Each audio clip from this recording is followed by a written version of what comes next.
Right. Dinakar గారు, ఇప్పుడు సమస్య ఏంటంటే, సరే ఈ పార్టీలకు సంబంధించి తెలుగుదేశానికి లేకపోతే జనసేనకి పొత్తులో ధర్మంగా, సహజంగా పొత్తులో ధర్మంగానే ఉంటారు. కానీ ఒక చిక్కు తెచ్చి పెట్టారా నిన్న రేవంత్ రెడ్డి మాట్లాడదాం. అంతకన్నా ముందు ఇప్పుడు ప్రజాస్వామ్యం, రాజ్యాంగం ప్రమాదంలో ఉన్నాయి దేశంలో. సో ప్రతిపక్షాలు ఏకమై అన్యాయానికి వ్యతిరేకంగా పోరాడడం, సైద్ధాంతిక యుద్ధం కోసం ఇప్పుడు జస్టిస్ సుదర్శన్ రెడ్డి గారు అంటే తెలుగువారిగా వారి అభ్యర్థిత్వం అందరికీ గౌరవమే, కానీ ఉన్న పరిస్థితి భిన్నంగా ఉంది. ఏం చెప్తారు? ఈ ప్రజాస్వామ్య వ్యవస్థల మీద, రాజ్యాంగ వ్యవస్థల మీద మాట్లాడే నైతిక హక్కు కాంగ్రెస్ పార్టీకి లేదు.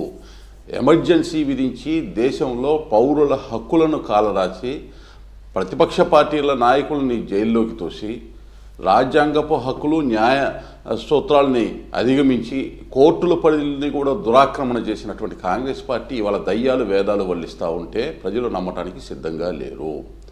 ఇవాళ ఒకసారి మీరు గనక గమనించినట్లయితే 2019 ఎన్నికల ముందు కూడా ప్రజల్ని పక్కదోవ పట్టించేటటువంటి విధంగా భారతీయ జనతా పార్టీ నేతృత్వంలో ఎన్డీఏ మరొకసారి అధికారంలోకి వస్తే భారత రాజ్యాంగ స్వరూపాన్ని మొత్తం కూడా మార్చేస్తారు అనేటటువంటి ఒక వికృతమైనటువంటి ఒక ప్రచారాన్ని తీసుకొచ్చారు. ఏం జరిగిందండి?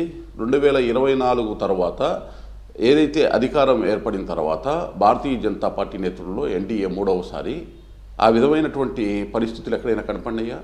సిటిజన్షిప్ అమెండ్మెంట్ యాక్ట్ తీసుకొచ్చినప్పుడు మైనార్టీలందరినీ కూడా ఈ దేశం నుంచి పక్కకు పంపిస్తారని ఒక విష ప్రచారం చేశారు.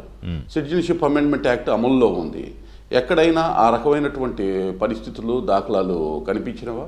ఏదైనా ప్రభుత్వ పథకాలకి సంబంధించిన ఫలాలకి సంబంధించి ఇవాళ 80 కోట్ల మందికి గరీబ్ కళ్యాణ్ అన్న యోజన వస్తుంటే అందులో అన్ని వర్గాలు, అన్ని ప్రాంతాల ప్రజలు ఉన్నారా లేదా?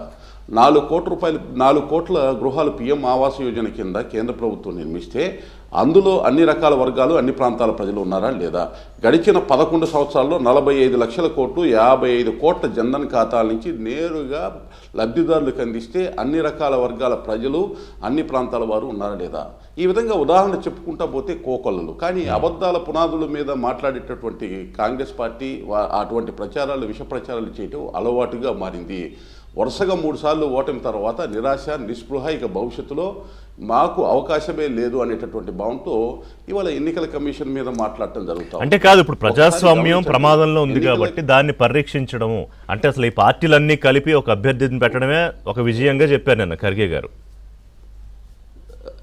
అంటే నేను ఒక విషయం చెప్తున్నాను, దానికి మూలాలు చెప్తున్నాను. వాళ్ళు చేసినటువంటి ఆరోపణలు, దానికి ఉన్నటువంటి వాస్తవాలు. 2014లో కాంగ్రెస్ పార్టీకి వచ్చినటువంటి లోక్సభ స్థానాలు ఎన్ని? 2019లో వచ్చినటువంటి స్థానాలు ఎన్ని? 2024 ఎన్నికల్లో 99 స్థానాల వరకు ఏ విధంగా వెళ్ళగలిగారు? మేము 400 సీట్ల వరకు విజయం సాధించగలము అని ఒక ఆత్మవిశ్వాసంతో మేము పనిచేశాం. కానీ రాజ్యాంగాన్ని మార్చేస్తున్నారని ఇట్లాంటి అబద్ధాలు ఏ అయితే చెప్పి ఓట్లు దండుకొని 99 సీట్ల వరకు రాగలిగారో అది ప్రజలకి ఇప్పుడు పటాపంచలైంది. వరుసగా ఎన్నికలు, ఒక ఎన్నిక తర్వాత ఓటమిని చూస్తూ ఉన్నారు. అదేవిధంగా ఎన్నికల కమిషన్నే మేనేజ్ చేసేసి ప్రభుత్వం, కేంద్ర ప్రభుత్వం, నరేంద్ర మోడీ గారు వ్యవహరించినట్లయితే వెస్ట్ బెంగాల్లో ప్రభుత్వం ఏ విధంగా వచ్చింది, తమిళనాడులో ప్రభుత్వం ఏ విధంగా వచ్చింది, కేరళలో ఏ విధంగా ప్రభుత్వం వచ్చింది, హిమాచల్ ప్రదేశ్లో ప్రభుత్వాలు ఏ విధంగా వచ్చినాయి, పంజాబ్లో ప్రభుత్వాలు ఏ విధంగా వచ్చినాయి, వీటికి సమాధానాలు చెప్పలేనటువంటి పరిస్థితి.